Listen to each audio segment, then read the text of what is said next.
I'm Cameron, and I grew up in the shadow of a star. That star was my older sister, Lily. Our house was always filled with people, aunts, uncles, cousins, you name it. They'd pour into our backyard like ants to a picnic, drawn by the promise of my mom's famous barbecue and a chance to see Lily perform. Our backyard was like a stage, with its neatly trimmed lawn and the big oak tree that provided the perfect backdrop. Dad would fire up the grill, the smell of charcoal and sizzling meat filling the air, while Mom bustled around, making sure everyone had a drink in hand. "Lily, sweetie," Aunt Marge would call out, her voice cutting through the chatter. "Why don't you give us a little song?" And just like that, all eyes would turn to my sister. Lily would hop onto a chair, her golden curls bouncing, a mischievous glint in her eye. She'd clear her throat dramatically, and then, magic.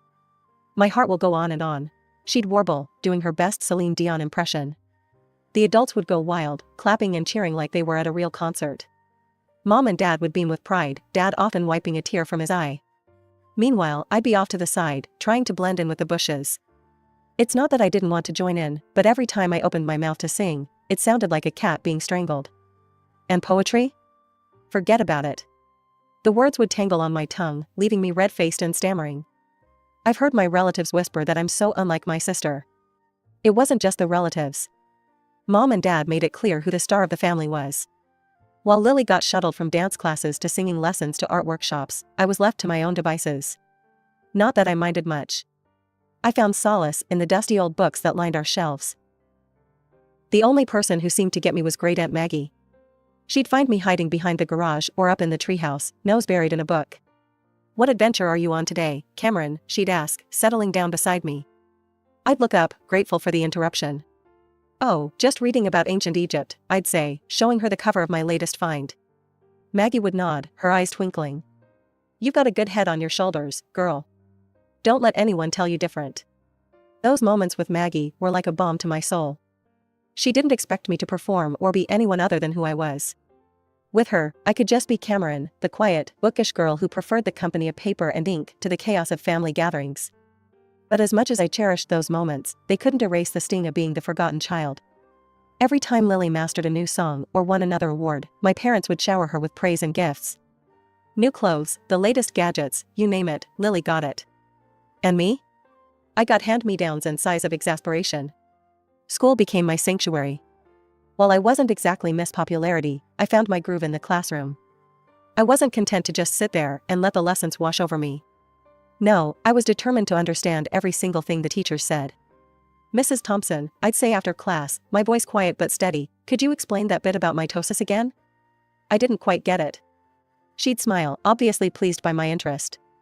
"Of course, Cameron. Why don't we go over it together?" If a teacher couldn't spare the time, I'd ask for book recommendations. Soon, my backpack was always bulging with extra reading material. I'd stay up late, poring over those books, determined to master every subject. All that hard work paid off. By the time I hit high school, I was top of my class. For once in my life, I was the best at something. I even made a few friends, other bookworms, who didn't mind my quiet ways. As graduation approached, our house became Lily Central. Mom was constantly helping her put together her portfolio for the advertising and PR program at some fancy college. "Oh, honey, this campaign idea is perfect." Mom would gush, looking at Lily's work. "You're so talented." I'd roll my eyes and retreat to my room, burying myself in my studies. But one night, during yet another family dinner devoted to Lily's college plans, something in me snapped. "I'm going to college too," I blurted out. "I want to study management." The silence that followed was deafening. Then, to my shock and hurt, they all burst out laughing. "Oh, sweetie," Mom said, wiping tears of mirth from her eyes. "We don't have money for that. You'll need to get a job after graduation. You're just not as gifted as your sister." I felt like I'd been slapped. But I'm the top student in my class," I stammered, my face burning with anger and embarrassment. "I get straight A's." I stormed up to my room and came back with my report card, slamming it on the table. They all leaned in to look, their eyes widening in surprise. "Well, I'll be damned," Dad muttered, scratching his head. "When did this happen?" "It's been happening for years," I spat. "Not that any of you ever noticed." Mom at least had the decency to look ashamed. "Cameron, we had no idea." But Dad cut her off. "Look, it doesn't change anything. We've spent all our savings on Lily's education. There's nothing left for you, Cameron. I'm sorry, but that's just how it is. You'll go to work at my cousin Frank's restaurant after graduation. I turned and ran, ignoring their calls. I sprinted up the stairs, into my room, slamming the door so hard the walls shook. As I collapsed onto my bed, sobs racking my body, I felt something inside me harden. Fine, I thought, my hands clenching into fists. If they won't help me, I'll find another way. I'll show them all what Cameron can do. The next few months were a blur. Lily headed off to college, her departure marked by tearful goodbyes and proud parental embraces. Meanwhile, I threw myself into my studies with renewed vigor, determined to graduate at the top of my class. During this time, I found myself spending more and more time with great Aunt Maggie. Her small, cozy house became my refuge from the tension at home. One afternoon, as we sat in her sunlit kitchen sipping tea, she asked the question I'd been dreading. "So, Cameron," she said, her kind eyes fixed on me, "what are your plans after graduation?" I stared into my teacup, fighting back tears. I don't know, Aunt Maggie. Mom and Dad won't help me with college. They say there's no money left after paying for Lily's education. Maggie was quiet for a moment, then reached across the table and squeezed my hand. "Cameron, dear, I've got some savings, I'd like to give them to you. For college. You're smart as a whip, and I'll be damned if I let that brain of yours go to waste." The reality of her words hit me like a tidal wave. I burst into tears, overwhelmed by her generosity and the sudden realization that my dreams weren't dead after all. "Thank you," I sobbed, throwing my arms around her. "Thank you so much, Aunt Maggie." The months flew by, and before I knew it, I was walking across the stage at graduation, diploma in hand. As I scanned the crowd, I saw Aunt Maggie beaming at me. My parents were there too, looking proud but uncomfortable. That evening, as I pored over college brochures, Mom walked in. "Cameron, honey," she said, her voice syrupy sweet, "your father's cousin Frank called. He's got a waitressing job for you at his restaurant. Isn't that exciting?" I took a deep breath. "Actually, Mom, I won't be needing that job. I'm going to college." Dad appeared in the doorway, frowning. "And how exactly do you plan to pay for that?" "Aunt Maggie is helping me," I said, my chin held high. "She's giving me her savings for tuition." The shocked silence that followed was almost comical. Then, to my disbelief, Dad's face turned red with anger. "Absolutely not," he bellowed. "If Maggie's got money to spare, it should go to Lily. She needs a car for her job in advertising after she graduates next year." I couldn't believe what I was hearing. "Are you serious?" I spat. "This is my chance to get an education, to make something of myself." "Don't be selfish, Cameron," Mom chimed in. "Your sister needs that money more than you do." "No," I said, my voice shaking but firm. "This is my money now, and I'm using it for college." End of discussion. From that moment on, life at home became unbearable.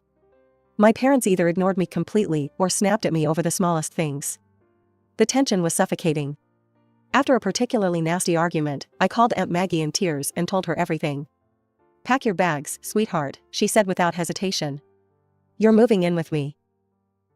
The next day, I stuffed everything I owned into a cab and drove away, watching my childhood home shrink in the rearview mirror. As I pulled up to Aunt Maggie's house, I felt a weight lift off my shoulders. The summer flew by in a whirlwind of preparation, and before I knew it, I was stepping onto the campus of State University. Thanks to my stellar grades and Aunt Maggie's generosity, I'd gotten into the management program I'd always dreamed of. My first day of classes, I felt like I was floating on air. As I sat in my introduction to business lecture, drinking in every word, I couldn't help but think, I made it. I'm really here. Meanwhile, Lily was starting her senior year at her fancy college. I hadn't heard much from her or my parents since I'd moved out, but I tried not to let it bother me. I was too busy reveling in my newfound freedom and the excitement of college life. But then, about a month into the semester, Aunt Maggie called me. "Cameron, dear," she said, her voice hesitant, "I think you should sit down for this." My heart raced as she filled me in on the family drama I'd missed. Apparently, Lily had shown up at home out of the blue, announcing she dropped out of college. The reason? She was pregnant. According to Aunt Maggie, Lily had been flippant about the whole thing. "Oh, don't worry," she'd said, tossing her hair. "The baby's father is loaded. We'll be getting married soon." But the story didn't end there. It turned out Lily's boyfriend wasn't as committed as she'd thought. When he found out she'd been sleeping with his friend too, all hell broke loose. "Now they don't even know who the father is," Aunt Maggie sighed. I sat there, phone pressed to my ear, trying to process it all. Part of me felt a twisted sense of satisfaction. The golden child had fallen from her pedestal. But mostly, I just felt sad for Lily and the mess she'd gotten herself into. The saga continued over the next few months. Aunt Maggie kept me updated on all the gossip from the family gatherings I no longer attended. When Lily's baby was born, a DNA test confirmed her boyfriend was indeed the father. But instead of the fairy tale wedding Lily had envisioned, he simply agreed to pay child support. The final blow came when Lily, desperate for work, took a job as a waitress at Uncle Frank's restaurant, the very job my parents had tried to foist on me. As I hung up the phone, I felt a whirlwind of emotions. There was a small, petty part of me that wanted to gloat, to rub my success in my family's faces. But mostly, I just felt a profound sense of gratitude for where I was and how far I'd come. For years flew by in a blur of lectures, exams, and late-night study sessions. Before I knew it, I was walking across the stage at graduation, my hard-earned management degree clutched tightly in my hand. As I scanned the crowd, I saw Aunt Maggie beaming at me, tears of pride in her eyes. Thanks to my top grades and glowing recommendations from my professors, I landed a job as a manager at the Gilded Fork, one of the most prestigious restaurants in the city. The salary was more than I'd ever dreamed of, and for the first time in my life, I felt truly successful. With my first paycheck, I knew exactly what I wanted to do. I marched into the electronics store and bought the latest smartphone for Aunt Maggie. Her face lit up when I presented it to her. "Oh, Cameron," she gasped, turning the sleek device over in her hands. "This is too much." I grinned, already pulling out my own phone. "Not at all. Now, let me show you how to use it." Over the next few weeks, I taught Aunt Maggie the ins and outs of social media. She took to it like a duck to water, especially loving Facebook's video feature. Soon, her page was filled with clips of her garden, her cat, and her infamous apple pie in various stages of creation. I'd watch her videos during my lunch breaks, always making sure to leave a comment or a like. It was our way of staying connected, even when work kept me busy. One day, as I was preparing for the dinner rush, my phone buzzed. I glanced at it, surprised to see my mother's name on the screen. We hadn't spoken in years. "Cameron?" Her voice was hesitant. We were hoping you might come over to talk." After a long pause, I agreed. That Sunday, I found myself standing on the porch of my childhood home, my hand hovering over the doorbell. Before I could press it, the door swung open. "Cameron," my mother pulled me into a tight hug. "Oh, sweetie, it's so good to see you." Inside, I found my father, Lily, and a toddler I assumed was my niece. The atmosphere was tense, but not hostile like I'd feared. "You look good, kiddo," Dad said, his voice gruff but warm. "We hear you're doing well for yourself." I nodded, still wary. "I am. I'm a manager at the Gilded Fork now." Their eyes widened at the name of the restaurant. Mom cleared her throat. That's wonderful, dear. Actually, that's part of why we wanted to talk to you." Over the next hour, they apologized for how they treated me, admitting they'd been wrong to dismiss my potential. Then came the real reason for the reunion. "Cameron," Mom said, glancing at Lily, we were wondering if you might be able to help Lily get a job at your restaurant." I looked at my sister, bouncing her daughter on her knee. She wouldn't meet my eyes. "I'll see what I can do," I said finally. "No promises, but I'll ask." True to my word, I spoke to Mr. Reeves, the restaurant owner, about Lily. To my surprise, he agreed to give her a shot as an administrator. Lily started the following week. I watched her closely, half expecting her to fail or cause drama. But to my shock, she excelled. She was punctual, efficient, and the customers loved her charm. As the weeks passed, I found myself relaxing around her. We weren't best friends by any means, but we developed a cordial working relationship. Just when I thought I had everything figured out, the universe decided to throw me another curveball, this time, a positive one. Mr. Reeves called me into his office one day. My heart raced, wondering if I'd done something wrong. Instead, he grinned at me and said, "Cameron, how would you like to help me expand the business?" Before I knew it, I was overseeing the opening of not one, but 3 new restaurants. My days became a whirlwind of staff meetings, menu tastings, and number crunching. It was exhausting, exhilarating, and everything I'd ever dreamed of. The promotion came with a significant pay bump, and suddenly, I found myself with more money than I knew what to do with. That's when the calls from my parents started. At first, it was just small things.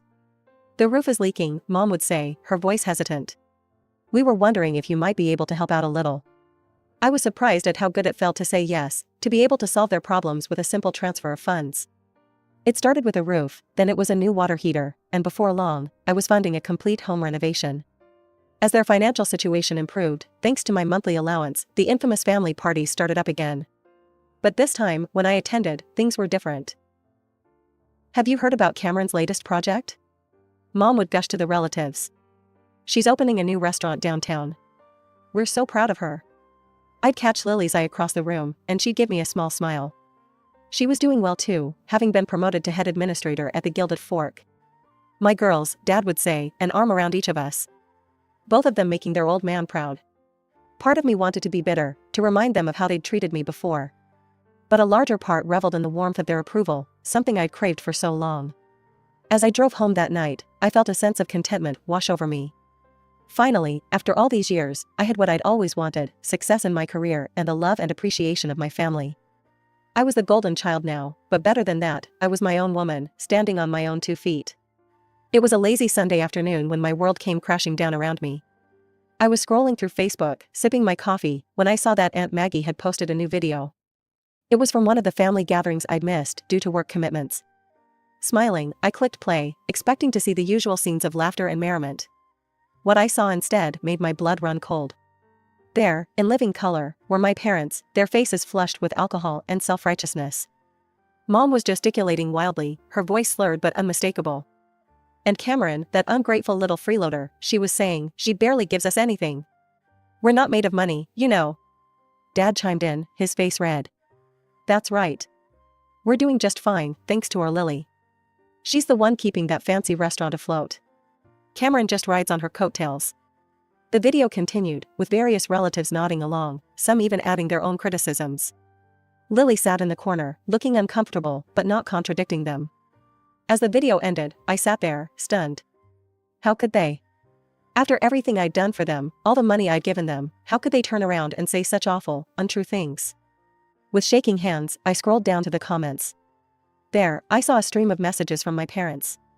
Maggie, delete this video right now. You had no right to post this. Take it down immediately. But Aunt Maggie's response made me burst into tears. I don't know how to delete videos, and even if I did, I wouldn't. It's time everyone saw the truth about how you treat Cameron. She's the one supporting you, and this is how you repay her kindness? Shame on you both. I sat there for what felt like hours, replaying the video, reading and rereading the comments. The betrayal cut deep, reopening wounds I thought had long since healed. Finally, I picked up my phone and dialed Aunt Maggie's number.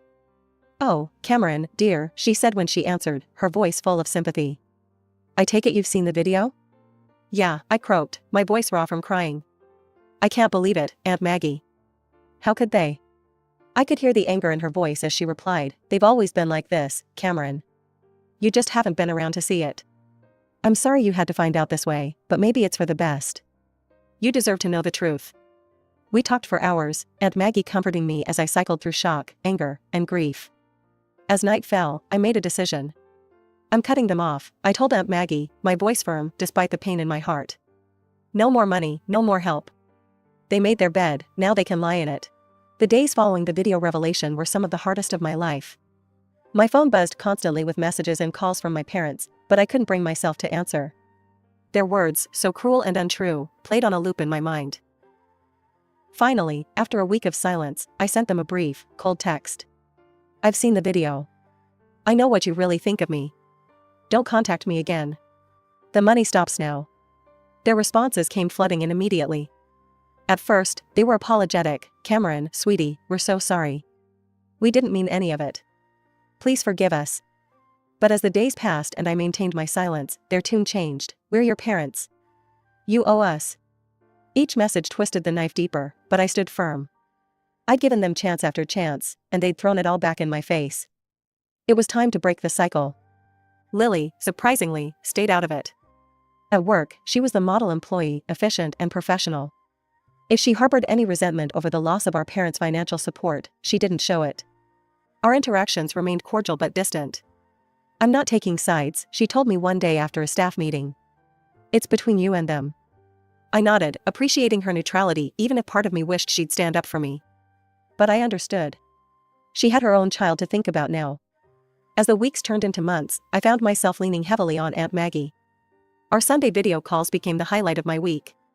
She'd regale me with stories from her garden or her latest baking adventure, providing a much-needed dose of normalcy in the chaos my life had become. You're doing the right thing, Cameron, she'd assure me when doubts crept in. Don't let them manipulate you anymore. To my surprise, other relatives began reaching out too. Cousin Sarah, who'd always been kind to me at family gatherings, sent me a heartfelt email. I saw the video. I want you to know I think you're amazing, Cameron. What you've achieved, how you've helped everyone, you're an inspiration. Don't let anyone tell you otherwise. Uncle Bob, Dad's brother, called me out of the blue. Kid, I've watched you grow up and become this incredible woman. Your parents are fools if they can't see how special you are. You've got family in your corner, remember that. These messages of support were like balm to my wounded heart.